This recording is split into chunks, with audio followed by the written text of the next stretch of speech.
গুম নির্যাতনের মামলায় শেখ হাসিনার বিরুদ্ধে অভিযোগ গঠনের আদেশ আজ। ওবায়দুল কাদের সহ 7 জনের বিরুদ্ধে অভিযোগ দাখিল। বিএনপি চেয়ারপারসন বেগম খালেদা জিয়ার স্বাস্থ্যের সর্বশেষ অবস্থা জানাতে এভার কেয়ারে চিকিৎসকদের ব্রিফিং আজ।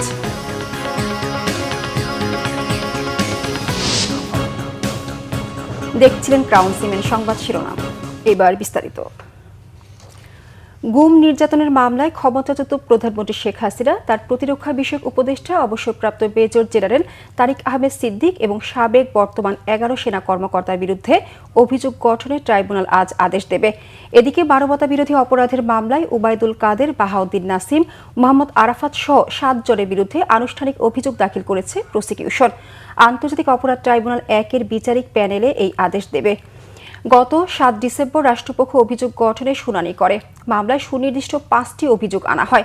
শুনানিতে রাষ্ট্রপক্ষ জানায় জেআইসি সেলে শত শত মানুষকে বন্দী করে নির্যাতন করা হয়েছে। আব্দুল্লাহিল আবান আজমি, মাইকেল চাকপা সহ 26 জন নির্যাতনের পর মুক্তি পান। সকল গুমের নির্দেশনা দিতেন শেখ হাসিনা। তার সেনা কর্মকর্তাদের দিয়ে বাস্তবায়ন করতেন তারিক আহমেদ সিদ্দিক। পরে শেখ হাসিনা সহ বাকি আসামিদের অভিযোগ থেকে অব্যাহতি চেয়ে শুনানি করেন তাদের আইনজীবীরা। এ মামলায় শেখ হাসিনা, তারিক সিদ্দিক ছাড়াও ডিজিএফআই এর সাবেক 5 মহাপরিচালক ও 5 পরিচালক ও 1 জন সাবেক লেফটেন্যান্ট কর্নেল আসামি। মামলায় গ্রেফতার রয়েছেন 3 জন। বিএনপি চেয়ারপারসন বেগম খালেদা জিয়ার শারীরিক অবস্থার সর্বশেষ পরিস্থিতি নিয়ে আজ ব্রিফ করবেন চিকিৎসকরা। রাজধানীর এভার কেয়ার হাসপাতালে চিকিৎসাধীন বেগম খালেদা জিয়াকে উন্নত চিকিৎসার জন্য লন্ডনে নেওয়ার পরিকল্পনা থাকলেও তার অবস্থা ভ্রমণের উপযোগী না হওয়ায় পরে তা স্থগিত করা হয়।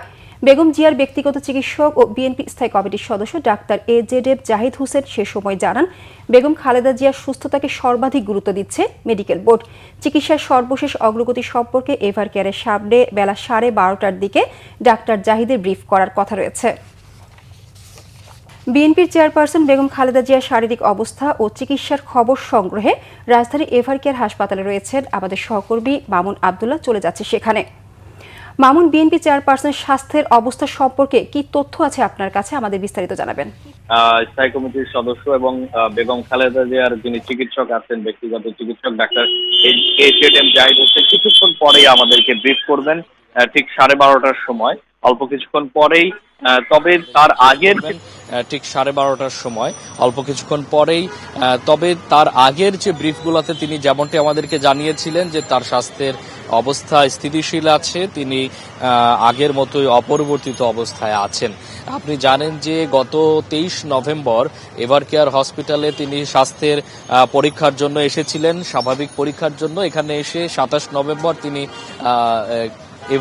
করোনা ইউনিটে সিসিইউতে ভর্তি হন এবং সেখানে এখন পর্যন্ত তিনি করোনার ইউনিটিতে আছেন সিসিইউতে।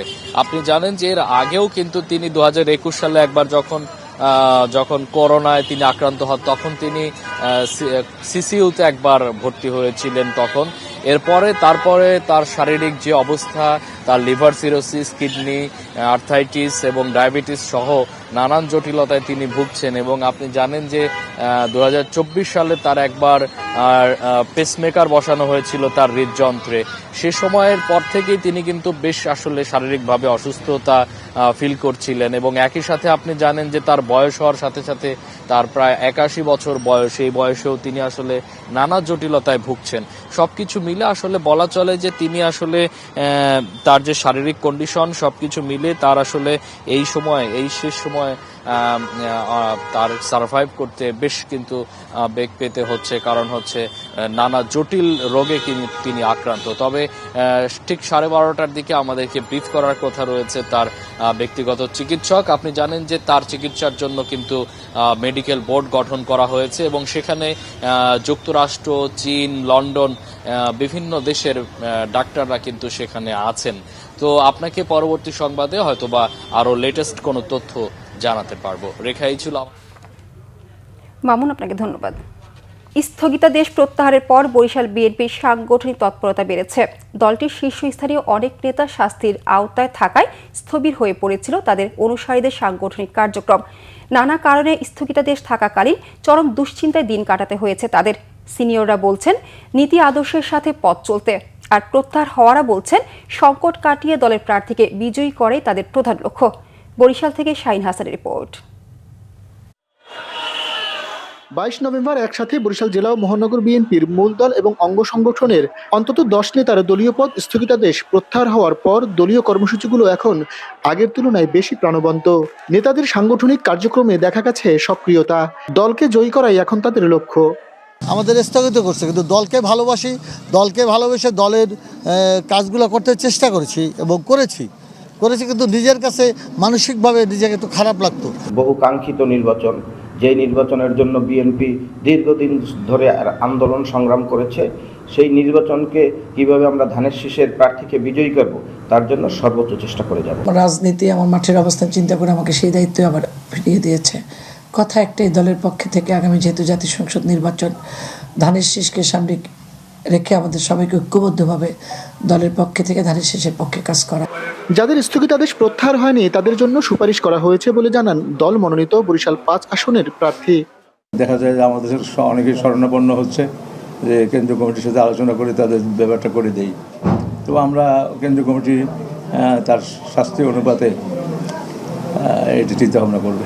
অন্যদিকে জেলার নেতারা বলেন, প্রত্যাহার হওয়া নেতারা আগামীতে সততার সাথে রাজনীতি করলে দলের মঙ্গল। স্থগিতাদেশ তুলে নেওয়ায় অনুসারীদের মধ্যে আগ্রহ ও চাঞ্চল্যতা ফিরেছে। তারা যদি তাদের বিগত দিনের কর্মকাণ্ডকে মূল্যায়ন করে আগামীতে সততার সাথে, নিষ্ঠার সাথে, আদর্শের সাথে দলীয় কর্মকাণ্ডে লিপ্ত থাকে, তাহলে দল অবশ্যই উপকৃত হবে। অনেক সময় দেখা যায় যে একজনের একটা অপকর্মের দায় আবার অন্যের উপরে চাপিয়ে দিয়েও কেউ পাওয়ার চেষ্টা করেছে। যাদেরকে স্থগিত করেছিল তারাই দলের জন্য দীর্ঘ 17 বছর আন্দোলন সংগ্রাম করেছে, তারাই দলকে উজ্জীবিত করেছে। তাদের স্থগিত আদেশ উঠানোর কারণে একটা নেতাকর্মীর ভিতরে একটা চাঞ্চল্য ফিরে আসছে। প্রতিটা কর্মস্থান, প্রতিটা লোককে আমাদের ধানের শীষের পক্ষে কাজ করতে পারতেছি, আমাদের কর্মী সমর্থক সবাই খুশি। দমে না গিয়ে বরং নতুন প্রত্যয়ে সবাই রাজনীতিতে সততা ও সফলতার সাথে এগিয়ে যাবে, এমনটাই প্রত্যাশা অনুসারীদের। শাহিন হাসান, বাংলা ভিশন, বরিশাল। এই ছিল এখনকার মতো। পরের সংবাদ দুপুর 2টায়। এর আগে একটা রয়েছে নিউজ টপ 10 দেখার আমন্ত্রণ রইল। এছাড়া বাংলা ভিশন সংবাদ ও সংবাদ সংশ্লিষ্ট অনুষ্ঠান দেখতে ভিজিট করুন www.bbnews24.com ও facebook.com/banglavishnewsে এবং সাবস্ক্রাইব করুন youtube.com/banglavishnnews। ধন্যবাদ।